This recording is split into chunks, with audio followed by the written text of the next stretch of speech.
मोहन टांगसाळे यांनी उपस्थितांना माहिती दिली। 2 सत्रात विभागलेल्या या एकदिवसीय परिषदेत मी कशी घडले, यशस्वी उद्योगिनी या विषयांवर चर्चासत्राचे आयोजन करण्यात आले असून विविध ठिकाणी आणि विविध क्षेत्रात महिला कशा यशस्वी होतात या बाबतीतही मार्गदर्शन केले जाणार आहे। तसंच या परिषदेच्या अंतिम टप्प्यात यशस्वी उद्योगिनींना आम्ही उद्योगिनी या पुरस्काराने मान्यवरांच्या हस्ते सन्मानित केले जाणार आहे। हिंदू मुस्लिम एकतेचे प्रतीक असलेल्या गोंदिया जिल्ह्यातल्या प्रतापगड यात्रेचा आज समारोप होत आहे। महाशिवरात्रीपासून सुरू झालेल्या या यात्रेसाठी पहाडावरचं शिवमंदिर आणि ख्वाजा उस्मान गनी हासुनी बाबा यांच्या दर्ग्याला लाखो हिंदू मुस्लिम भाविकांनी हजेरी लावली होती।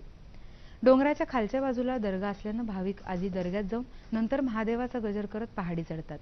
हे श्रद्धास्थान नक्षलग्रस्त भागात असल्यामुळे पोलिसांचा कडक बंदोबस्त ठेवण्यात आला आहे। यावेळी पहाडीवर चढत असलेल्या भाविकांसाठी ठिकठिकाणी आरोग्य शिबिर तसंच महाप्रसादाचं आयोजनही करण्यात आलं आहे। या यात्रेला नाना पटोले, राजकुमार आणि प्रफुल्ल पटेल या राजकीय नेत्यांनीही भेट